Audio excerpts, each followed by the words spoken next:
Hello friends and welcome back to the channel. Today we are talking about what is in my wallet travel card edition. So this is specifically about the travel cards that I am carrying with me on a daily basis. And right now, these are my key to earning points, enjoying travel perks, and saving money.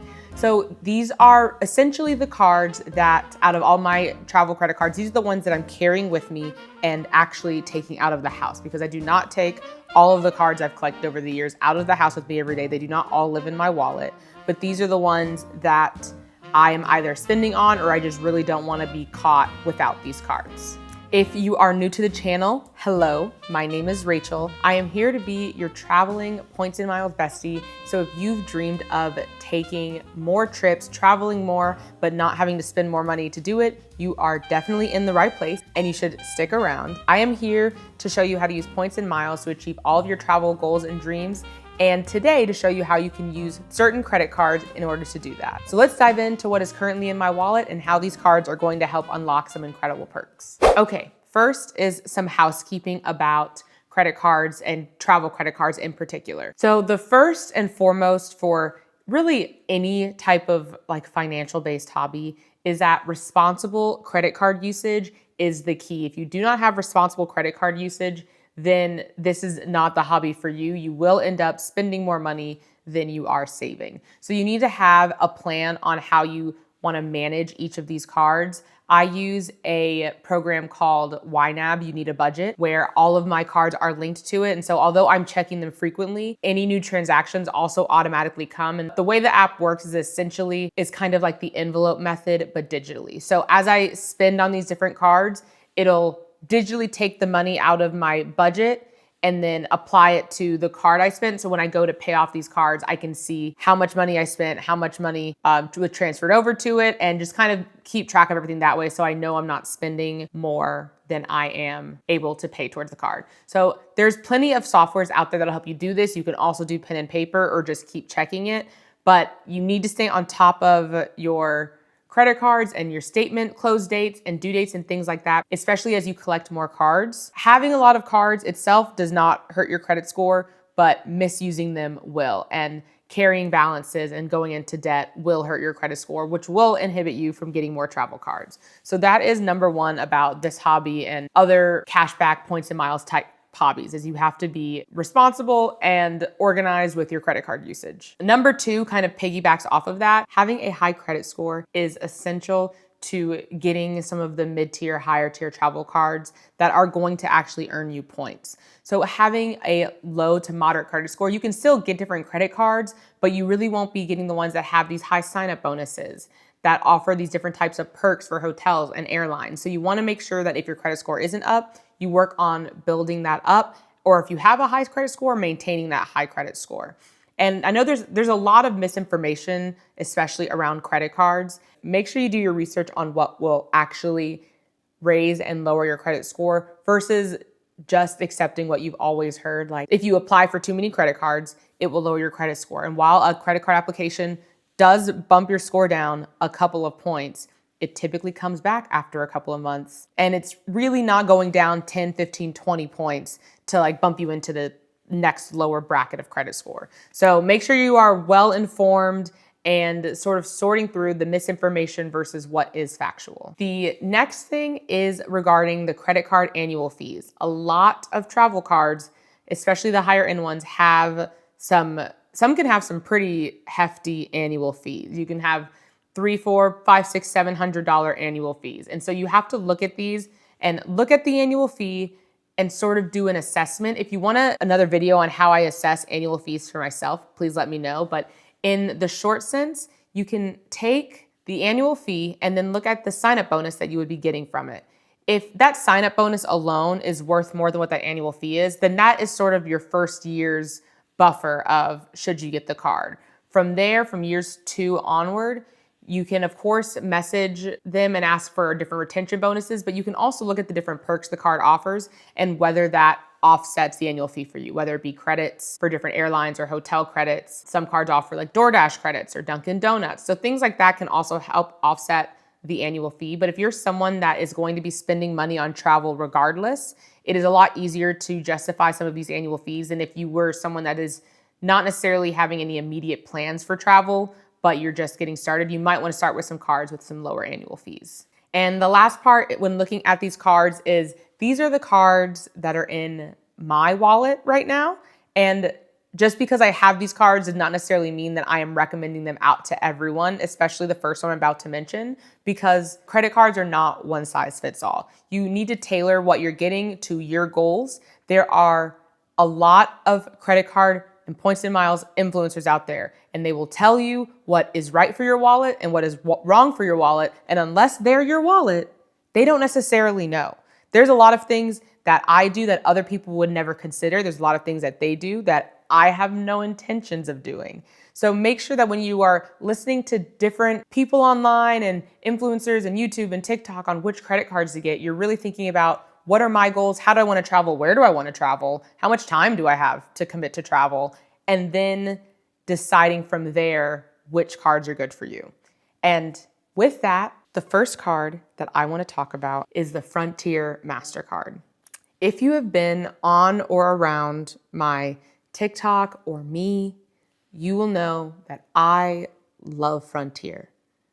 There's just something about that little green budget airline that, it may not be glamorous, but it is consistent, all right? I will get on the plane. I have a 55% chance of being delayed, but I know that. They're gonna wanna size my bag, but I know that. Also, for context, I do have the Go Wild Pass. And with the Go Wild Pass, 24 hours before the day my flight leaves, I can buy a flight, direct flight domestic, $15. Okay, if it has a layover, $30. Who am I to argue with that?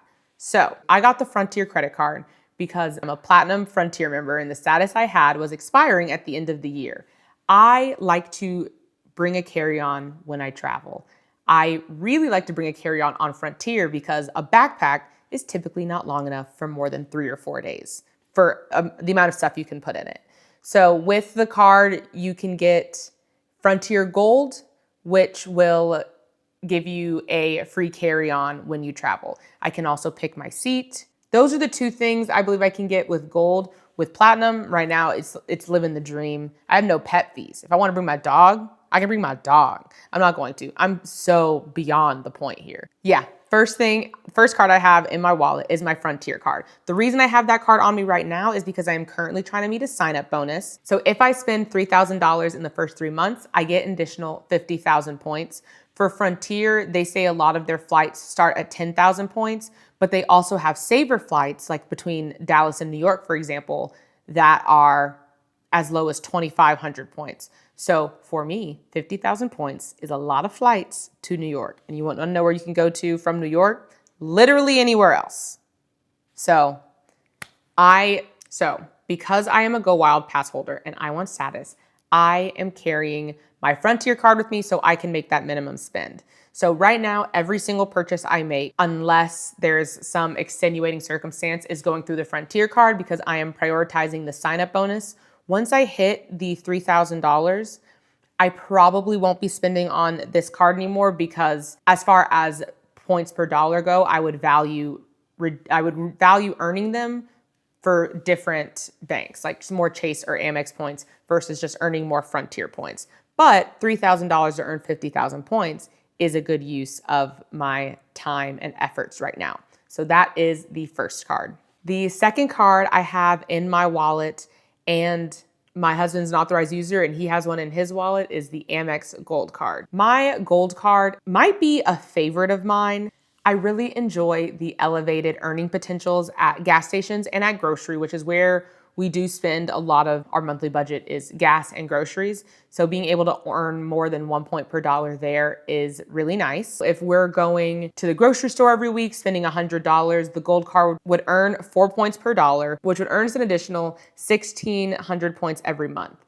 And that can bring us an additional 20,000 points a year just on buying our groceries, which is great because Amex has wonderful transfer partners like Delta or British Airways. So those points are really valuable for us. So as far as my husband's concerned, I just told him to make things simpler. If you use the Gold card for everything, You cannot be steered wrong. It is not necessarily my standard everyday spender, but I do value Amex points and I tend to use a lot of them, especially when transferring them over to Virgin for things like flights and occasionally their cruises. The perks that they offer also provide a lot of benefit to me. They have credits like DoorDash and more recently the Dunkin' Donuts credit, which is $7 a month. You can load it onto your Dunkin' app. So for me, a free $7 a month to get a coffee, I definitely probably would have gone to Starbucks and bought anyway. To be able to go to Dunkin' and not have to spend out of my own wallet is wonderful. So yeah, the Amex Gold is just an everyday easy spend, no-brainer card for me to have. The annual fee isn't crazy,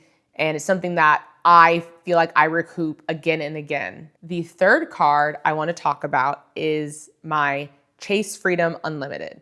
So Chase has had a couple of different Freedom cards over the years. So the Chase Freedom is pretty much Chase's standard elevated earning card, but for every purchase. So you get 1.5 points per dollar for every single purchase. So for me, the Chase Freedom is sort of my catch-all card.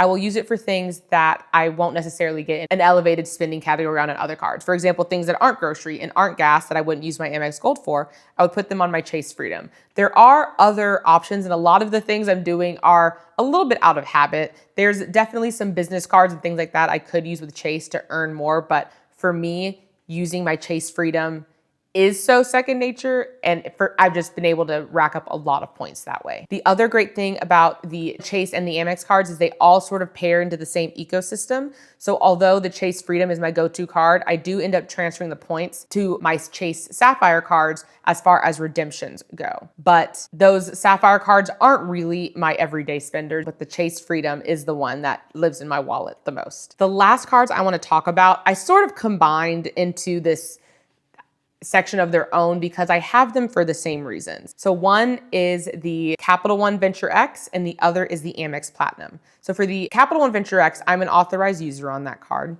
And for the Amex Platinum, I am the primary for that card. But both of them I love for their lounge access. So in Dallas, here at DFW, we have multiple lounges, but my two favorite are the Capital One Venture X Lounge and the Amex Lounge. And I could go in about these two lounges and the pros and the cons and comparing them. And is this one better or is this one better? And this one has better food, but this one has less weight. I could do that all day. But for me, I keep both of these cards on me because if I ever, and I don't know about you, but I live my whole life as if I'm going to suddenly be at an airport with no warning. And I want to make sure I have everything on me. Passport, travel credit cards, which is really all I need. So if I'm ever driving around the city, I have everything I need to get a random flight to Mexico. I have everything I need to all of a sudden go to Japan. You will not catch me in a situation where I have to say no to a trip. So these two cards stay on me because I will not miss an opportunity for free airport food. Have y'all seen in my last video, I got Chick-fil-A. Have y'all seen the price of food at the airport lately? But you're telling me I can go into these lounges and get a latte, dinner, a cocktail, a sweet treat, and rest for the low price of their incredibly high annual fees that we will not discuss. But that alone, the amount of food I eat at these lounges makes up for the annual fee in my experience. So that's why these cards are in the same category, but the Venture X card, Venture X Lounge, love it. Amex Platinum, Centurion Lounge, love it. These cards also have some pretty incredible perks. You can get pre-check for free. You can get global entry for free. The Venture X card offers you just upfront $300 that you could use to book a hotel. So there are other things that make it worth it, and the annual fee is high. But if you're gonna spend a lot of time in airports or you see yourself spending a lot of time in airports, especially if your home airport has one of these lounges or really any lounge that you can get access to just by having a card, that is definitely something to consider. So those are my daily users, the ones that got the whole game on their backs as far as points and miles are concerned. They are running the show for me right now, the travel cards that I use the most. A couple of questions that I get about travel cards. One is, how do I decide which card to use? There's multiple ways to do this. You can use the card that earns for the ecosystem that you want to earn points in, and you can leave it at that. And there is levels all the way from just using the card that you want to every single time you make a purchase, go through a portal, maximize every dollar. I live somewhere in the middle because you also need to consider the time cost for all of this. So I decide which card to use by having the main categories I spend in and sort of knowing which card is best for those, which would be groceries, gas, and dining. Groceries, gas, and dining is probably where the largest chunk of consistent dollar goes. And then for everything else, I think about what travel do I have coming up that has not been booked? Do I want points for a Hyatt? Do I want points for airfare? And then I'll decide between using my Chase Freedom or the Amex Gold card. And those are pretty much the main two that I use as far as deciding which card to use. Sometimes if I know I have a trip coming up and I wanna fly American and I need American points, I will use a different card like my American Airlines Aviator card. For the most part, it is just thinking, oh, I know I have this thing coming up that I need to book for.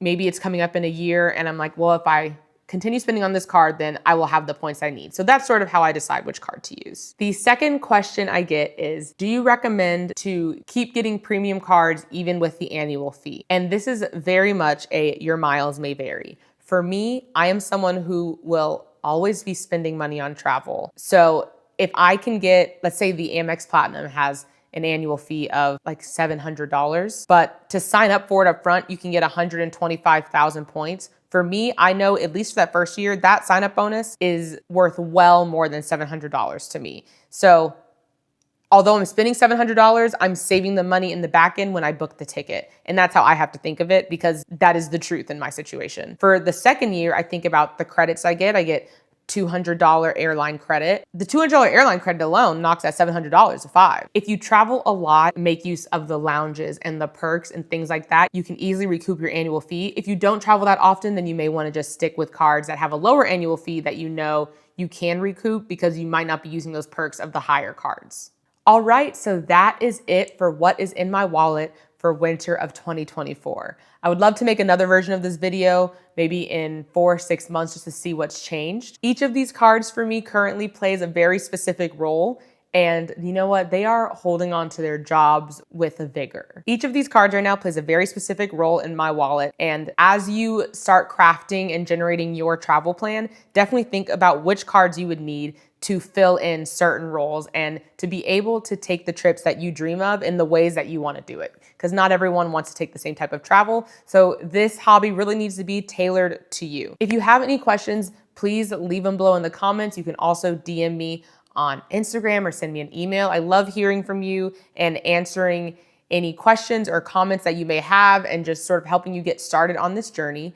I also have a beginner points and miles and travel credit cards series going on in my email newsletter. So if you want to start that series from the beginning, go ahead and go to the description and you can put your email in and you will get the Points and Miles travel hacking series, as well as my weekly newsletter that has different travel tips, credit card information, deals going on and things like that. And so you definitely don't want to miss out on that. That link will be in the description. Don't forget to like this video, subscribe, and turn on those notifications so you get an alert the next time I post. I thank you so much for being here and hanging out with me for a little bit.